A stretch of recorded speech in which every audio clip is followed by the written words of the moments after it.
Kamusta po Sir Von at sa lahat ng mga tagapakinig? Isa po ako sa laging nakikinig sa mga istorya nyo.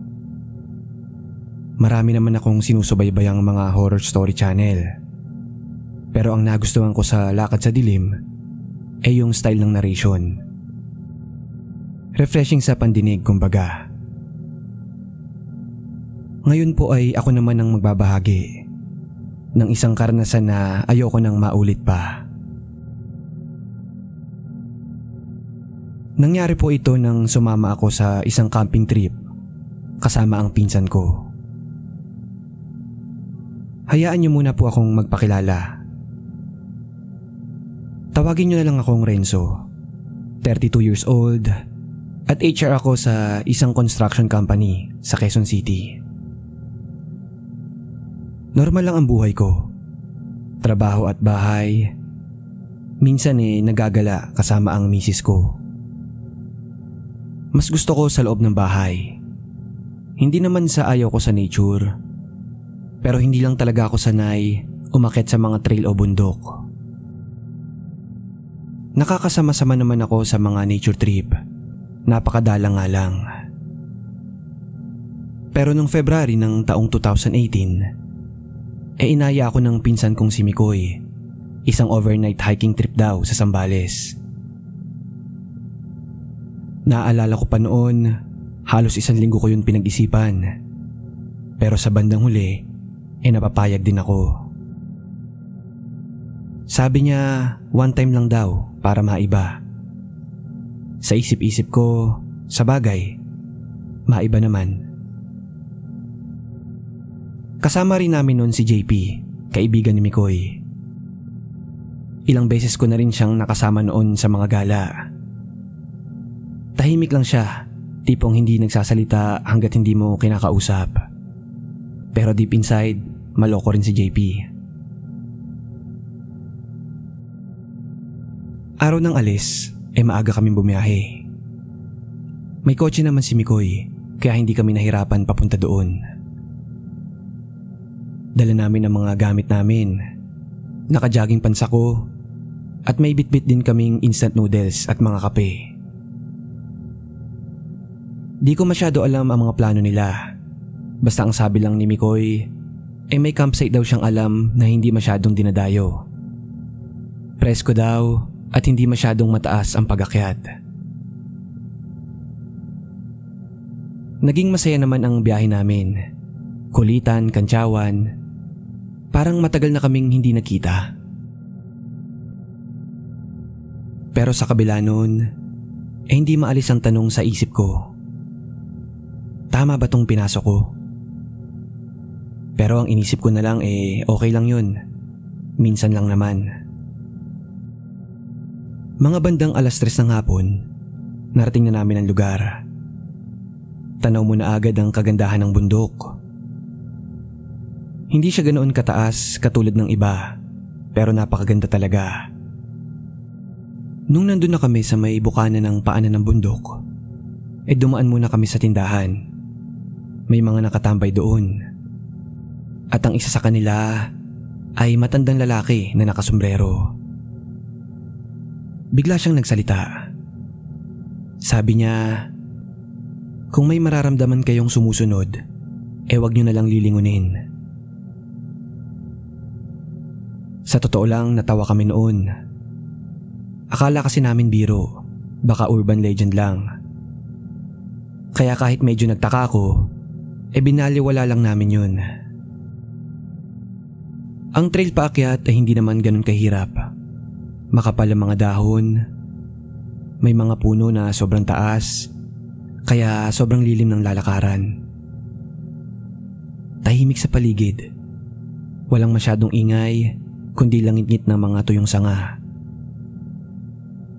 Ang simoy ng hangin malamig, relaxing kumbaga. May mga ilang kasabay din kami doon sa paanan, pero hiwa-hiwalay ang trail na tinahak namin.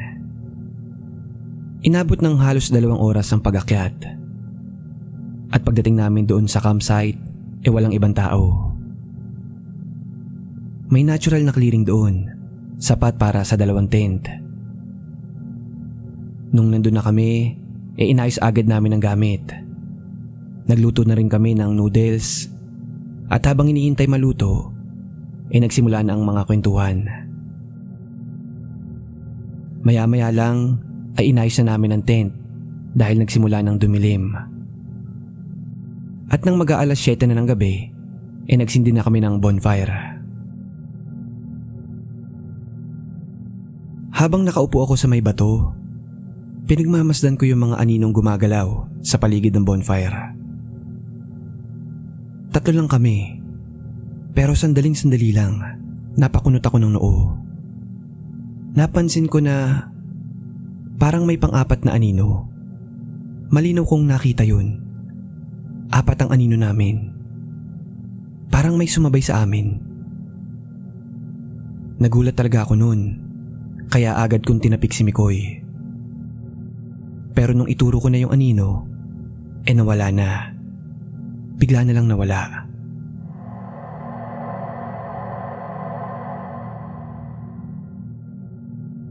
Asan? Tanong nila. Pero 3 anino na lang ang nakita namin. Pinagtawanan pa nga nila ako noon. Pero ako, sigurado ako sa nakita ko. Simula noon, parang may gumugulo na sa isip ko habang nasa campsite. Pagkatapos kumain, nagkwentuhan pa kami saglit. Tapos isa-isa na kaming pumasok sa tent. Habang nakahiga na ako at nakatalikod ako sa labas ng tent, doon ako unang may naramdaman na parang may nakatayo sa likuran ko. Siyempre hindi ko nakikita kasi may telang nakaharang. Pero parang may kakaibang presensya sa likod ko.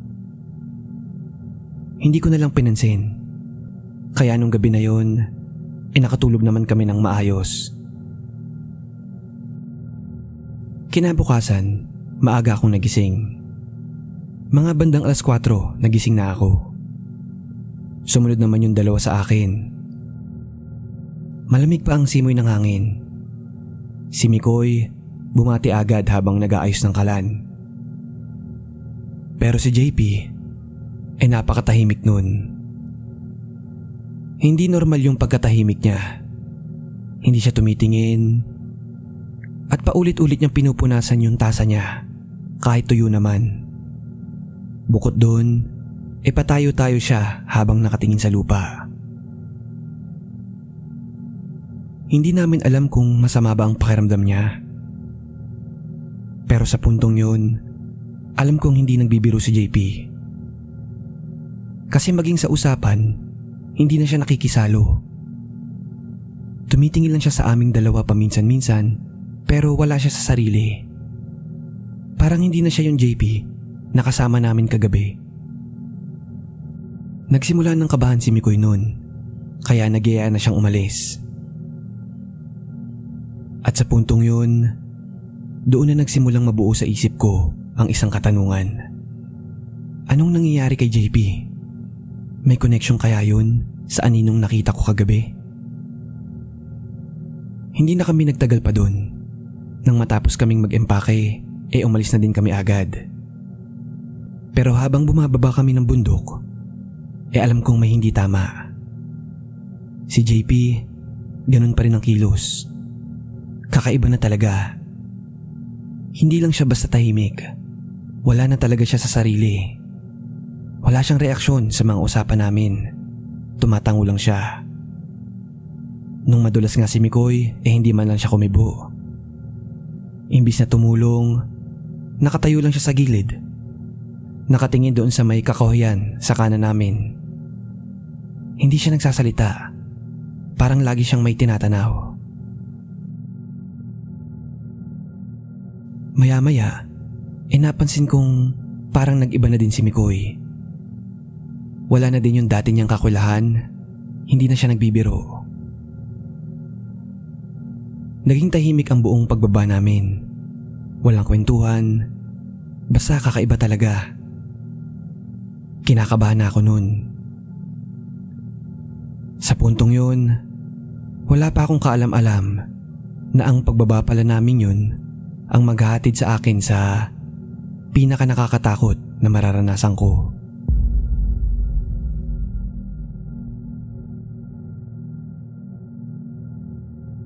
Ang daan ay pababa. Mahaba-habang lakaran. Halos 2 oras din, parang kahapon. May bahagi na makipot ang trail.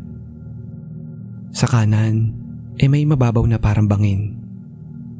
Hindi naman delikado kung dahan-dahan, pero kapag natapilo ka, pwede kang bumagsak. Ang paligid ay napakatahimik. Tanging ang maliliit na tunog lang sa likod namin ang paminsan-minsan mong maririnig, katulad ng mga punit ng sanga o mga yabag sa basang lupa. Minsan sa pagbaba namin yun, parang may nararamdaman akong sumusunod sa likuran ko. Pero kapag nililingon ko naman, wala. Lumipas pa ang oras, nagsimula na akong makaramdam ng kakaibang hilo. Hindi yung tipong gutom lang. Para akong tinatapik sa batok, paulit-ulit. Tapos may naririnig akong tunog na parang boses ng babae o bata. Hindi malinaw. Minsan parang tawanan. Basta parang may bumubulong sa likod ng tenga ko. Ayoko na lang pansinin dahil hindi ko alam kung ako lang ba ang nakakaramdam nun. At sa pagbaba namin yun, ay bigla na lang huminto si Mikoy sa paglalakad. May umiiyak, sabi niya. Sabay turo sa bandang kanan, dun sa may kakahuyan. Napatingin ako, at sa gilid ng paningin ko ay may aninong dumaan. Mabilis lang, hindi ko na nasundan. Pero naramdaman ko, parang may bumulusok na malamig na hangin. Si JP naman hindi pa rin kumikibo. Nakatingin lang rin siya doon, pero hindi gumagalaw. Wala namang bata dito, sabi ko. At si Mikoy noon, nagsimula na rin hindi gumalaw. Nanatili lang siyang nakatitig sa puno. Parang hindi na rin siya yung Mikoy na kasama ko. Nagsimula na akong kilabutan nun. Takot na ako. At biglang nagsalita si JP. Natatakot ka na ba? Habang nakatitig sa akin.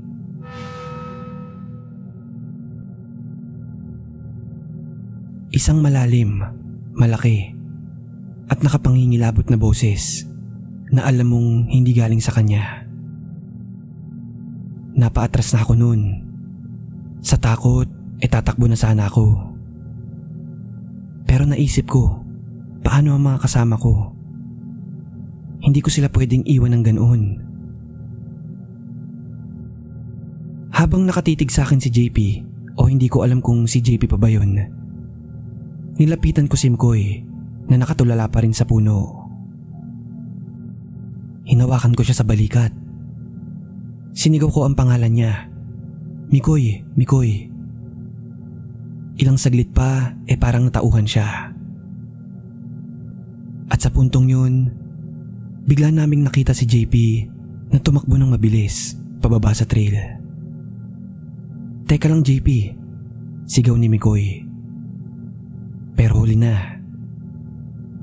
Nakita namin si JP na natapilok at tumilapon sa mababang gulod. Bumagsak siya sa mga tuyong dahon. Hindi na kami nagpatumpik-tumpik. Nilapitan namin siya agad. At paglapit namin, nakita namin siyang nakaupo. Nanginginig at hawak ang tuhod niya habang umiiyak. Parang nabalian siya. Pero ang mas nakakakilabot, habang umiiyak si JP dun, tulala pa rin siya. Parang wala pa rin sa sarili. At kasabay nun, may narinig pa kaming isang iyak na boses ng babae. Napaatras kami ni Mikoy. Tinanong ko siya kung narinig niya ba yun. oo daw. Sa kabila ng takot, inilipitan ni Mikoy si JP.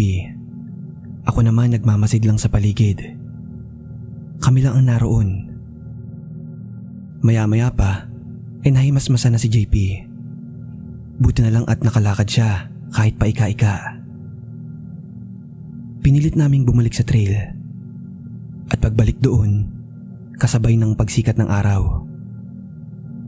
Si JP tanong ng tanong kung anong nangyari. At sa puntong yun ay doon ko na naisip, may naglaro sa amin sa gitna ng kakahuyan.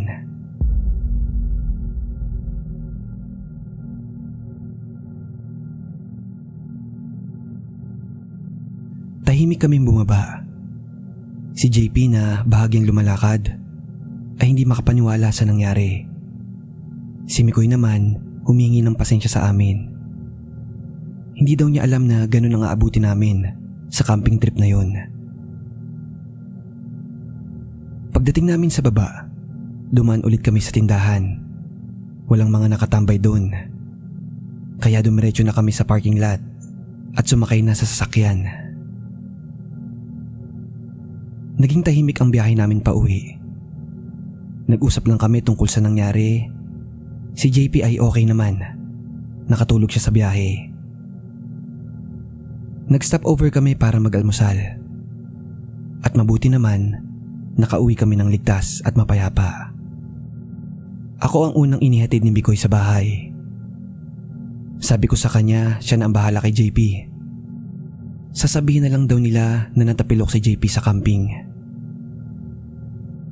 Pagka-uwi ko sa bahay, nagkulong lang ako sa kwarto. Ang dami kong tanong sa isip noon. Pero ang pinaka-pinagpapasalamat ko ay nakaligtas kami at walang kahit anong nangyaring masama. Lumipas ang 3 araw, hindi ko alam kung anong nangyari kay JP. Tinext ko sila pero walang sagot. Kahit si Mikoy, hindi sumasagot. Pero sa mga sumunod na araw, nag-message si Mikoy. Okay na si JP. Hindi niya maalala ang ibang nangyari sa kanya. Pero nakapasok na daw siya sa trabaho. Sa isip-isip ko, mabuti naman. Mula noon, hindi na ako sumama sa kahit anong hiking. Kahit imbitahan ako o kahit friendly camping lang.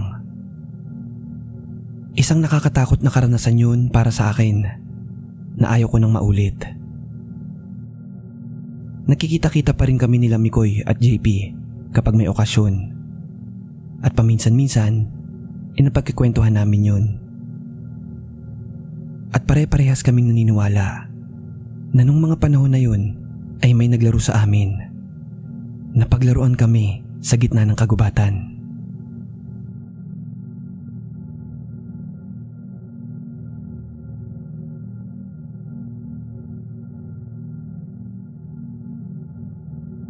Magandang araw po, Sir Von. Matagal na po akong sumusubaybay dito sa channel nyo. Pero ngayon lang po ako nagkaroon ng pagkakataon na ibahagi ang sarili kong karanasan. Isang kwentong kahit halos dekada na ang lumipas ay malinaw pa rin sa aking alaala. Ako nga po pala si Rico, taga Batangas. 41 years old ako ngayon, may asawa at anak. At may sarili na ring maliit na pwesto sa palengke. Maayos naman ang buhay ko ngayon. Pero bago ako naging may-ari ng sarili kong tindahan, dumaan ako sa maraming trabaho. At isa na po doon ang pagiging caretaker ng resort.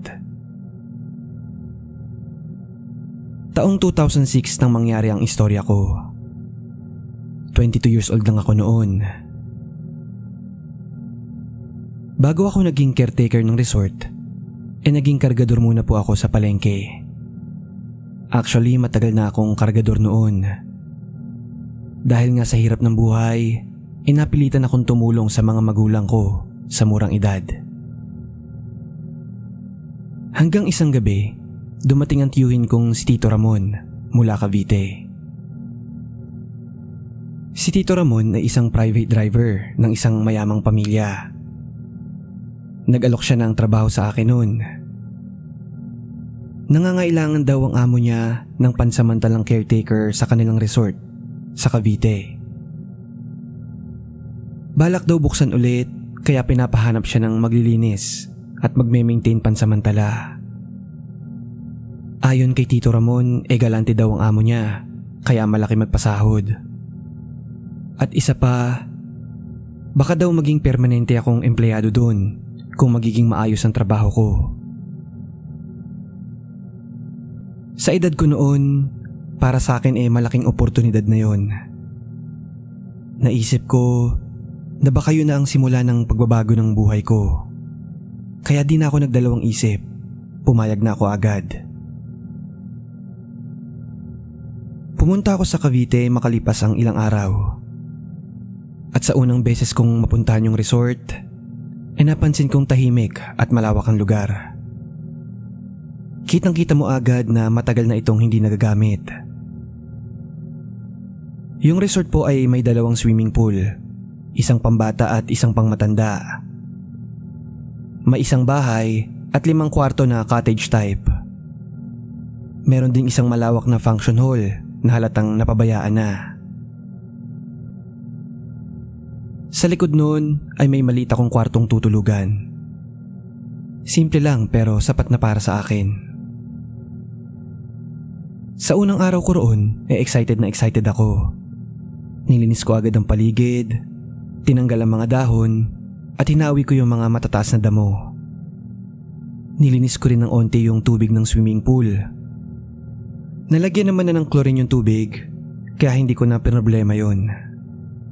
Sa totoo lang, maganda ang lugar, kaya pakiramdam ko noon sinuwerte ako. Pero habang tumatagal, sa bawat paglubog ng araw, napansin kong may kakaibang katahimikan ang buong paligid. Hindi naman nakakatakot nung una, pero parang may kakaiba talaga.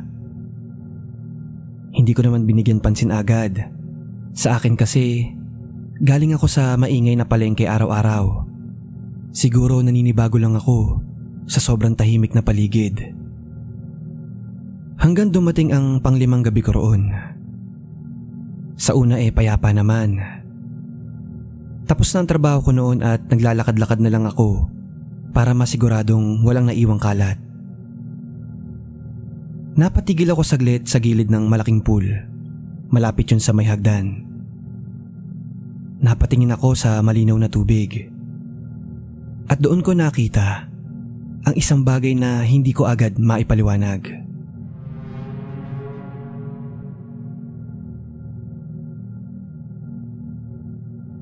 Sa refleksyon ng tubig, malinaw kong nakita ang mga imahe ng mga bata na parang naglalaro sa kabilang bahagi ng pool.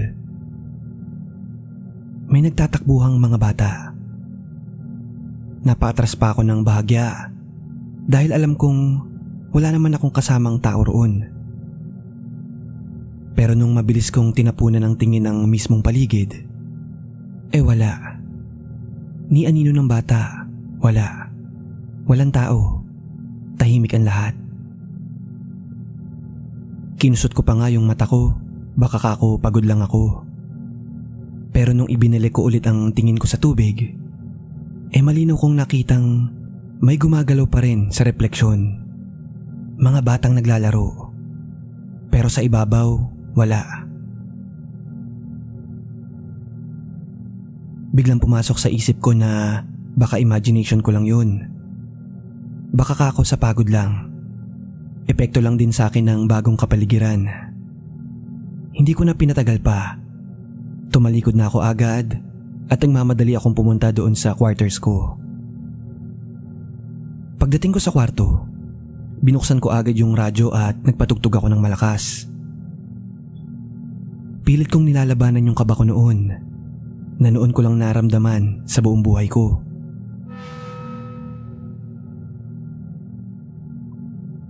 Bago ako natulog, sinigurado ko munang nakasara na ang main gate. Pero habang inilalagay ko yung malaking padlock, napahinto ako. Tiyak na tiyak ako sa narinig ko. Kiyabag ng maliliit na paa. Nagtatakbuhan sa may deck ng pool. Hindi ako agad lumingon. Huminga lang ako ng malalim at pagkatapos ng ilang segundo, mabilis kong isinara ang gate. Hindi ko alam kung bakit, pero ayokong tignan kung ano man ang meron doon. Kinukumbinsi ko ang sarili ko na wala yun, na baka nagkamali lang ako ng dinig. Pero kahit pa ulit-ulit kong sabihin sa sarili ko na wala lang yun, naroon na yung tanong na unti-unting nabubuo sa isipan ko. Kung mag-isa lang ako rito sa resort, kaninong mga yabag ang naririnig ko? Simula nung gabi na nakita ko ang mga refleksyong naglalaro doon sa may tubig ng pool, mas naging alerto na ako. Hindi ko pa agad tinanggap na may kakaiba sa resort. Ang palusot ko sa sarili ko guni-guni ko lang ang lahat. At naninibago lang ako sa paligid. Pero habang lumilipas ang mga araw, mas nagiging madalas at mas malinaw ang mga naririnig ko. Bandang 11:00 ng gabi palagi, kapag mga ganong oras, nagsisimula na ang mga tunog. Yung tipong mga batang nagtatawanan at naghahabulan. Sa una mahina lang, pero may mga pagkakataon na malakas ko silang naririnig. Isang beses, lumabas ako ng kwarto. Naglakad ako papuntang pool area habang hawak-hawak ang maliit na flashlight. Walang ulan noon, pero may nakita akong mga naiwang basang yabag doon sa tiles. Maliliit lang, parang yabag ng bata. Simula noon, hindi na ako makatulog ng diretso. Tuwing pipikit ako, parang may naririnig akong boses. Boses ng bata. Minsan parang nasa kabilang kwarto lang, minsan naman parang sa may gilid ng bintana ako. Kahit anong lakas ng radyo, kahit anong pagod ko, lagi may sumisingit sa pagitan ng katahimikan.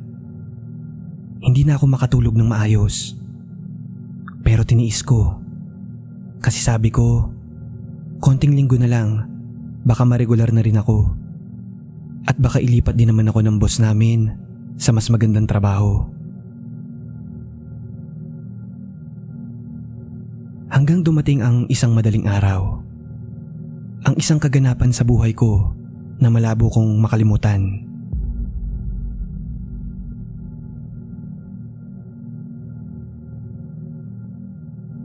Alas 4 ng umaga, maaga akong bumangon para maglinis sa paligid. Routine ko na yun. Pero paglabas ko ng kwarto, napansin ko agad ang liwanag doon sa may dulo ng hallway. Sa may bandang shower room doon sa likod ng pool, bukas ang ilaw. Wala pang guest sa mga panahon na yun. Hindi pa kami nagbubukas. Kaya ako lang talaga mag-isa. At isa pa, sigurado akong pinatay ko yung ilaw kagabi. Sa pagtataka ko, dahan-dahan akong lumapit. At nang malapit na ako sa pinto, may narinig akong ingay. Ulit, mga boses ng bata. Pero sa pagkakataon na yun, sa loob ng shower room. Mga boses ng nagtatawanan na bata at naglalaro sa loob. Tumigil ako sa harap ng pinto. Sa puntong yun, nilunok ko ang kaba ko. Hinawakan ko ang doorknob at nilakasan ko ang loob ko. Bigla akong binuksan ng pinto. Pero walang tao. At kasabay ng pagbukas ko, nawala din yung mga boses. Kinabahan na ako nun. Sa isip-isip ko, hindi na normal to. Nung isasara ko na sana ang pinto, bago ko pa lubusang maisara, bigla akong nakarinig ng malakas na kalabog sa kabilang shower room doon sa kabilang dulo. As in malakas talaga. Isang beses lang. Para akong hihimatayin sa kaba nun. Dahil kasabay nung kalabog na yun, narinig ko ring biglang bumukas ang shower sa loob. Sa puntong yun, hindi ko na alam kung anong mas dapat kong katakutan. Yung mga boses ba? Yung shower na bumukas mag-isa? O yung katotohanang may iba akong kasama sa buong resort?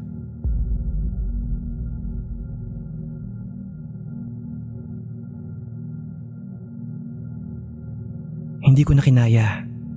Iniwan ko ng bukas yung shower at kumaripas na ako ng takbo pabalik sa quarters ko. Pagpasok ko sa kwarto, isinara ko ang lahat, pati kortina. Binuksan ko lang ang radyo at tinodo ko ang volume. Pinatay ko ang ilaw at nagtalokbong lang ako ng unan at kumot doon sa kama. Sa totoo lang, gusto kong lumabas ng resort noon. Pero saan naman ako pupunta ng ganong oras? Nasa Cavite ako at wala akong kakilala doon. Hindi na ako natulog noon. Ang nasa isip ko lang pag nagliwanag na mag-iimpake na ako. Bahala na. Hindi na to tungkol sa trabaho lang. May ibang naglalaro sa resort na yun. Hindi ko na kayang tumagal pa ng kahit isang araw pa doon. Nung sumikat ng araw, inayos ko na agad-agad ang mga gamit ko. Mga damit, onting pagkain, at yung maliit kong radyo. Wala pa akong cellphone noong mga panahon na yun, kaya pinuntahan ko talaga ang tito ko doon sa bahay ng boss namin. Pero bago ko lumabas ng resort, chinek ko muna yung shower room kung bukas pa yung shower. At nakabukas nga ito. Pagkapatay ko ng shower, isinara ko na ang pinto at lumabas na ako ng resort. Pagpunta ko doon sa bahay ng boss namin, mabuti na lang at naroon si tito. Nagpaalam naman ako ng maayos at humingi ng pasensya. Hindi ko na muna binanggit yung mga naranasan ko. Naisip kong hahaba pa yung usapan. Tsaka na lang kako. Hindi ko na rin inintindi yung sahod. Basta ang alam ko lang gusto ko nang makaalis. Pag uwi ko sa Batangas, balik ulit ako sa palengke, ang dating trabaho ko. Binati ako ng mga dati kong kasamahan doon. Nakakatuwa nga kasi parang hindi ako umalis. Kinuwento ko sa kanila ang naranasan ko. Ang iba sa kanila naniwala. Ang iba sa kanila nagduda. Pero marami sa kanila ang nagbahagi din ng mga karanasan nila. Makalipas ang ilang linggo matapos kong umuwi, nagulat ako nang bumisita ulit si Tito Ramon sa amin. Pinadala raw ng boss niya ang isang buwan kong sahod. Ipinadaan pa sa kanya para siguradong makakarating sa akin. Buti na lang mabait yung may-ari. Wala raw tanong-tanong, wala ring reklamo. At ang sabi lang sa akin salamat sa kahit sandaling pag-aalaga sa lugar. At doon ko na kinuwento kay Tito Ramon ang lahat. At sa pagkakataon na yun, nalaman ko rin mismo galing kay Tito Ramon na may nangyari pala sa resort. May aksidente palang naganap noon sa resort. Hindi raw nila madala si kwento. Pero may isang batang nalunod daw sa pool. Ilang taon na ang nakakalipas. Anak daw ata ng isang bisita. At isa daw yun sa dahilan kung bakit isinara ang resort. Para akong binuhusan ng malamig na tubig nang marinig ko yun. Pero ang tanong sa isip ko, isa lang ang bata na iyon. Bakit marami yung naririnig ko? Hindi ko na inusisa pa. Sa totoo lang, ang mahalaga lang sa akin wala na ako roon. Pero mula noon, nagkaroon na ako ng takot sa mga shower room sa mga resort. Ewan ko ba, hindi naman dapat. Pero tumanim na talaga sa akin yung nangyari. Parang nakaukit na sa isipan ko. Hanggang ngayon, hindi ko pa rin alam kung multo ba yung nakita ko. Pero isa lang ang sigurado ko. May masamang espiritu na naglalaro sa resort na yun. Isang bagay lang ang natutunan ko doon. Naniniwala ako na may mga masamang espiritu. Naniniwala ako na nananakot sila para guluhin ang katahimikan natin. At ito po ang karanasan ko, Sir Von, na sana ay hindi na maulit pa.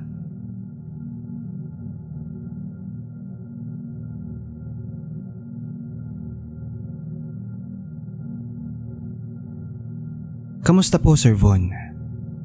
New subscriber po ako dito sa channel, kaya naisip ko na din na magbahagi ng isang karanasan na kahit hanggang ngayon ay hindi ko pa rin maipaliwanag.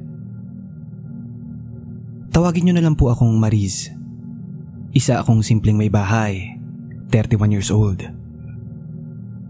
Ang ibabahagi ko sa inyo ay nangyari 2 taon na ang nakakalipas. Nakatira po kami sa Laguna. Nagpatayo kami ng bahay sa lupa ng mga biyenan ko at hanggang ngayon dito pa rin po kami nakatira. Kaya halos palagi kaming 2 lang ng anak kong babae na si Yana ang nasa bahay. 6 na taong gulang siya noon, malambing, makulit at madaldal. Tipikal na bata. At dahil nag-iisang anak siya, halos bawat kilos niya ay nakatutok ako. Maayos naman po ang bahay namin, simple pero kumpleto. Maaliwalas ang sala at malaki rin ang sliding window na tanaw ang bakuran. Actually, 1 taon na kaming nakatira sa bahay bago mangyari to. Noong mga panahon na yun wala namang kakaiba. Kaya hindi ko talaga akalaing may kakaibang mangyayari dito sa bahay. 1 linggo bago maganap ang insidenteng yun, may mga maliit na bagay akong napapansin. Minsan tuwing madaling araw, parang may dumadaan sa labas. Yung may maririnig kang tunog ng maliliit na hakbang na akala mo bata. Siyempre, agad kong iisipin na baka pusa o aso lang. Pero pag sumilip ako sa bintana, wala naman.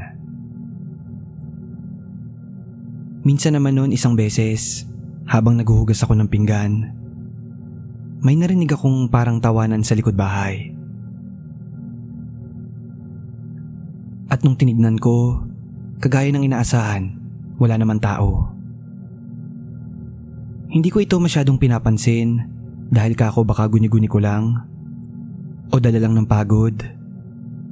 Pero isang araw noon, Sabado ng umaga, habang nakahiga pa kami ng anak ko, may narinig akong malinaw na boses galing sa labas. Ang sabi "Mama, tignan mo ako." Kasabay ng boses na yun, parang may dumaang malamig na hangin sa katawan ko. Tinignan ko agad si Yana noon. Katabi ko siya, natutulog pa rin. Ni hindi nga niya narinig yung pagtawag mula sa labas. Bumangon ako noon at tumingin ako sa bintana. Sumilip ako sa sliding window para i-check yung bakuran namin. Maaliwalas naman, walang ibang tao. Pero naramdaman ko talaga na siguradong may tumawag. Sa puntong yun hindi pa ako mapakali. Pinakiramdaman ko ulit. Naghintay ako. Pero wala, hindi na nasundan. Doon ko naalala ang mga sunod-sunod na pangyayari noong mga nakarang araw. Hindi ko maiwasang isipin na baka nga may kakaibang nangyayari na sa bahay na hindi ko pa lubos na naiintindihan. Pagkatapos nun bumalik ako sa kama at niyakap ko ang anak ko. Tinitigan ko siya ng matagal. Kitang-kita ko ang maamo niyang muka, ang maiksi niyang buhok, at ang pajama niyang kulay pink na paborito niyang isuot. Hindi na ako natulog nun, maaga na kasi. Pero nanatili lang akong nakaupo sa kama. Hinihintay ko na magising na si Yana. Pero sa isipan ko, humihiling ako na sana imahinasyon ko lang ang lahat ng nangyari. Pero ang umagang iyon pala ang naging simula ng pinaka hindi ko makakalimutang karanasan. Isang bagay na hanggang ngayon ay bit-bit ko pa rin sa alaala ko.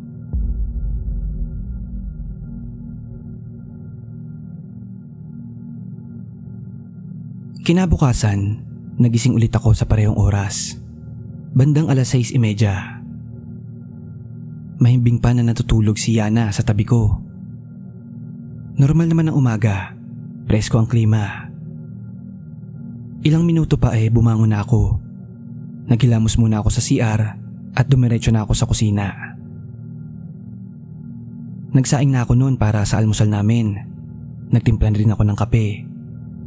At pagkatapos noon, naglinis ako ng kaunti sa bahay. Sinimulan ko sa kusina pati sa sala. Makalipas ang halos 1 oras, bumalik ako sa kusina para magluto ng almusal namin.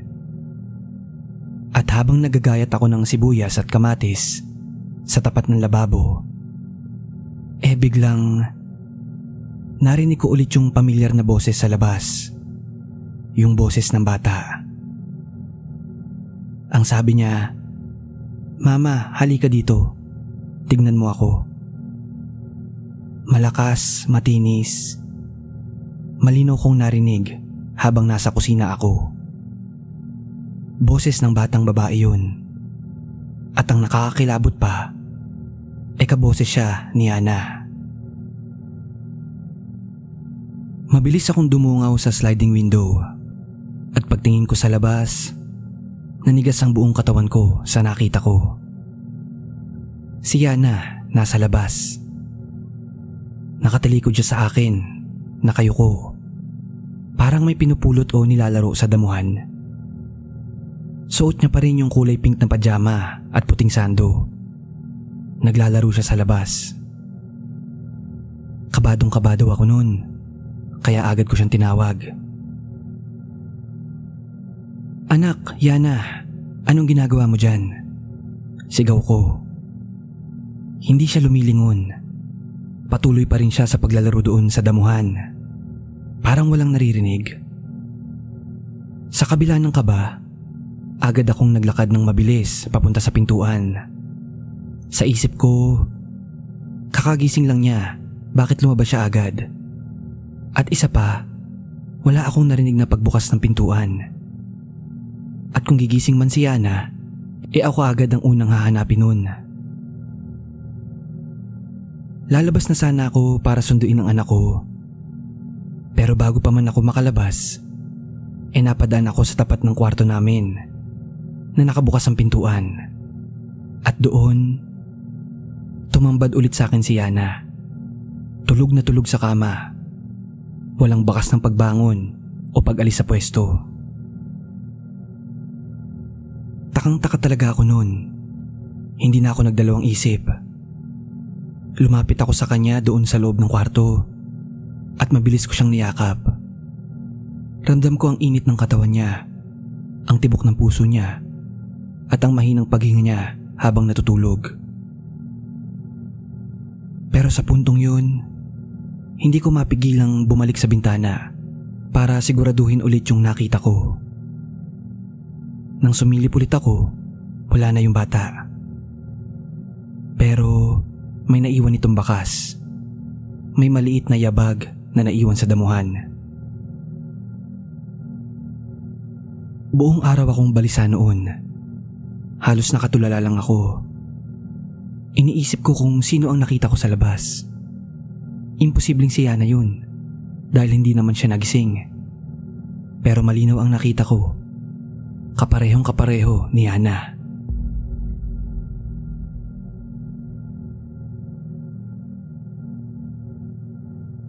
Nang gumising si Yana, hindi ko na to binanggit sa kanya. Ayoko matakot siya. Pero alam ko sa sarili ko na may kakaiba nang nangyayari sa bahay namin.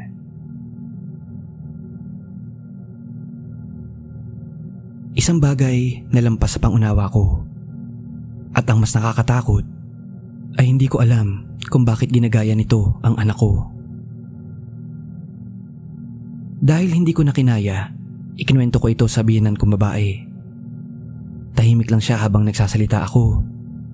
At nung matapos na ako, huminga siya ng malalim at tumingin sa akin ng seryoso. Sabi niya, "Maris, baka may engkantong napadaan sa inyo. Minsan kasi may mga nilalang na natutuwa sa mga bata. ginagaya nila para mapansin natin sila. Pero huwag kang mag-alala, hindi naman sila nananakit. Baka gusto lang nilang makipaglaro, sabi ni nanay. Hindi ko alam kung mapapanatag ba ako sa sinabi niya o lalo akong matatakot. Pero sa totoo lang, hindi ko na rin alam ang iisipin ko noon. Lumipas ang mga araw, hindi na muling naulit yung nangyari. Wala nang tumatawag sa labas, wala nang batang nagpapakita na katulad ni Yana. At unti-unti akong bumalik sa normal na buhay.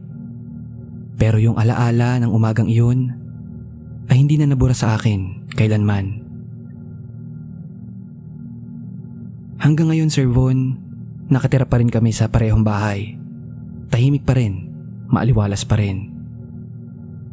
Pero sa tuwing madaling araw, bago ako sumilip sa bintana, minsan nagdadalawang isip pa rin ako.